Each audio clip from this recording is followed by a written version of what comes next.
তুমি একজনকে সত্যি খুব ভালোবাসো আর তুমি জানো ওই মানুষটাও তোমাকে ভালোবাসে, কিন্তু ওই মানুষটা প্রতিনিয়ত তোমাকে ইগনোর করছে, অবহেলা করছে। তুমি তাকে 10 বার ফোন করলে সে একবার ফোন রিসিভ করছে, ঠিক মতো কথা বলছে না। তখন তুমি মনে মনে ভাবছো ওই মানুষটা কি আমাকে ভুলে গেল? মনে রাখবে, মানুষ কিন্তু পূর্ণতায় কাঁদে না, শূন্যতায় কাঁদে। তুমি যদি তার মনে তোমার শূন্যতা তৈরি করতে পারো, ওই মানুষটা তোমাকে ছাড়া কিছুই ভাববে না। তুমি যদি তার মনে তোমার শূন্যতা তৈরি করতে পারো, ওই মানুষটা তোমার সাথে কথা বলার জন্য ছটফট করবে, দেখা করার জন্য ছটফট করবে। হ্যাঁ, এটাই হচ্ছে ম্যাজিক। তার জন্যে এই ভিডিওটা একটু মন দিয়ে দেখতে হবে, আমার এই কথাগুলি একটু মন দিয়ে শুনতে হবে। আমি এই ভিডিওটির মাধ্যমে তোমাকে সম্পূর্ণ বুঝিয়ে দেবো ওই মানুষটার মনে তোমার শূন্যতা তুমি কিভাবে তৈরি করবে। আর ভিডিওটা ভালো লাগলে অবশ্যই লাইক করো। আমার চ্যানেলে যে মানুষটি নতুন, অবশ্যই এই চ্যানেলটিকে সাবস্ক্রাইব করে আমার পাশে থাকবে। আমি আবারও বলছি, মানুষ কিন্তু পূর্ণতায় কাঁদে না, শূন্যতায় কাঁদে। তোমার ভালোবাসা বোঝানোর জন্যে তাকে তুমি প্রতিনিয়ত বলে এসছো তুমি আমার জীবনের সবকিছু, তুমি চলে গেলে আমি হয়তো মরেই যাব, তোমাকে ছাড়া আমি বাঁচবো না। তার জন্যে তাকে তুমি 15 থেকে 20 বার ফোন করছো। হয়তো মনে মনে ভাবছো এটা করলে ওই মানুষটা আমার ভালোবাসা বুঝতে পারবে, আমি তার মনে জায়গা করতে পারবো। মনে রাখবে, এটা হচ্ছে তোমার সম্পূর্ণ ভুল। কারণ সত্যিকারের ভালোবাসা কোনোদিন মুখে বলে বোঝানো যায় না। সে যদি তোমাকে সত্যি ভালোবাসে, তোমার ভালোবাসা অবশ্যই বুঝতে পারবে। তুমি নিজেই দেখো, কোম্পানি যদি আমাদেরকে ফোন করে, আমরা কি সেই ফোনটা রিসিভ করি? নাম্বার দেখা মুহূর্তে ফোনটা কেটে দিই। কিন্তু যদি আমাদের দরকার হয়, তখনই আমরা ফোনটা রিসিভ করি। তেমন তোমার এই ভালোবাসার কথা তুমি তাকে বারবার বলে তুমি ওই মানুষটার কাছে সস্তা হয়ে গেছো। তার জন্যে মুখে নয়, তাকে তুমি ডাইরেক্টলি একটা SMS করো। আর SMS এ এটা বলো যে আমি তোমাকে ফোন করছি, ফোনটা রিসিভ করো। আমার সাথে কথা বলার দরকার নেই, ফোনটা রিসিভ করে তোমার কাজ তুমি করো।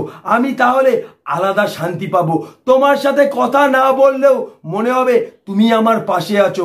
যখন তুমি তাকে SMS এ এটা বলবে, ওই মানুষটা একবার ভাবলেও ভাববে যে আমাকে এতটাই ভালোবাসে যে আমার সাথে কথা না বললেও আমি ফোনটা রিসিভ করে রেখে দিয়েছি, তাতে আলাদা শান্তি পাবে।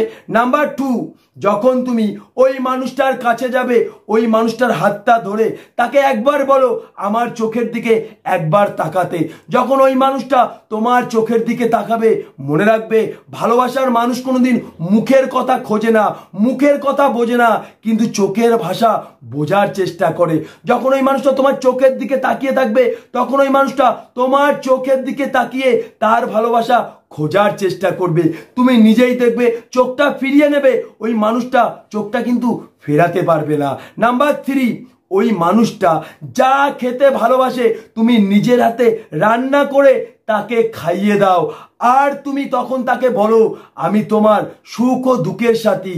অর্থাৎ সুখের সময় তোমার আমাকে মনে করতে হবে না, কিন্তু দুঃখের সময় তুমি আমাকে অবশ্যই মনে করো। দেখবে কোনো মানুষ তোমার পাশে থাকবে না, আমি তোমার পাশে অবশ্যই থাকবো, কারণ আমি তোমার জীবন ও মরণের সাথী। এইগুলো করার পরে তুমি বাড়ি চলে যাও, তুমি দেখো ওই মানুষটা তোমাকে ফোন করছে কিনা, তার তোমার প্রতি তার টান বাড়ছে কিনা। যদি না বাড়ে, তার সাথে তুমি একবার দেখা করো। আর দেখা করে তারে এটা বলো যে আমি তোমাকে শেষবারের মতন একবার জড়িয়ে ধরবো। তাকে তুমি জড়িয়ে ধরো আর তার চোখে চোখ রেখে কথা বলার চেষ্টা করো। দেখবে ওই চোখের ভাষা সেই মানুষটা অবশ্যই বুঝতে পারবে। তারপরে তুমি বাড়ি চলে যাও। তারপরে যদি তোমাকে ফোন না করে, তোমার প্রতি যদি টান না বাড়ে, তোমার যেটা করতে হবে সম্পূর্ণ তার সাথে কথা বলা বন্ধ করে দিতে হবে, দেখা করা বন্ধ করে দিতে হবে, SMS করা বন্ধ করে দিতে হবে। যার ফলে ওই মানুষটা এই জিনিসগুলো নিয়ে প্রতিনিয়ত ভাববে। আর যখন এই জিনিসগুলো নিয়ে একবার ভাবতে পারবে, তখন কিন্তু সেই মানুষটা তোমাকে নিয়েই ভাবতে শুরু করবে।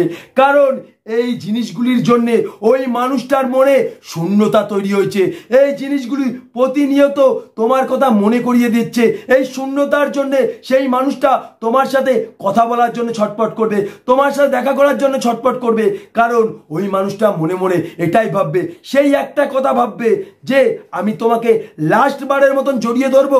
তখন সে মনে মনে ভাববে তুমি হয়তো তাকে ভুলে গেছো বা তুমি তাকে ভোলার চেষ্টা করছো। মনে রাখবে, সত্যিকারের ভালোবাসার মানুষ যখন বুঝতে পারে তুমি তাকে ছাড়া ভালো আছো, তাকে ছাড়া তোমার দিন ভালো চলে যাচ্ছে, সেই মানুষটা কিন্তু কোনোদিন ভালো থাকতে পারবে না। সেই মানুষটা প্রতিনিয়ত তোমার সাথে কথা বলার জন্য ছটফট করবে, তোমার সাথে দেখা করার জন্য ছটফট করবে। কারণ মানুষ যখন কোনো কিছু পায় তখন কিন্তু সেটা মূল্য দেয় না, আর যখন পেয়ে হারায় তখনই কিন্তু সেই জিনিসটার মূল্য বোঝে। তাই আমি আবারও বলছি, মানুষ কিন্তু পূর্ণতায় কাঁদে না, শূন্যতায় কাঁদে। এই জিনিসগুলি তার মনে তোমার শূন্যতা তৈরি করবে। এই জিনিসগুলির জন্য সেই মানুষটা তোমার সাথে কথা বলার জন্য ছটফট করবে, আর একদিন তোমাকে ফোন করে এটাই বলবে যে তোমার গলা শুনে আমি আলাদা শান্তি পাচ্ছি। হ্যাঁ, এটাই বাস্তব। যদি তার মনে তুমি এইভাবে শূন্যতা তৈরি করতে পারো, সেই মানুষটা তোমাকে ছাড়া কোনো কিছুই ভাববে না, তোমার কথা সে ভাবতে বাধ্য হবে। সে যেখানেই থাক না কেন, সে তোমার সাথে কথা বলার জন্য ছটফট করবে। ভিডিওটা ভালো লাগলে অবশ্যই লাইক করবে, আর আমার চ্যানেলে যে মানুষটি নতুন অবশ্যই এই চ্যানেলটিকে সাবস্ক্রাইব করে আমার পাশে থাকবে। তোমরা কমেন্ট করো তোমাদের কেমন ধরনের ভিডিও দরকার, কেমন সমস্যায় তোমরা পড়েছো, সেই সমাধান আমি খুঁজে দেবো।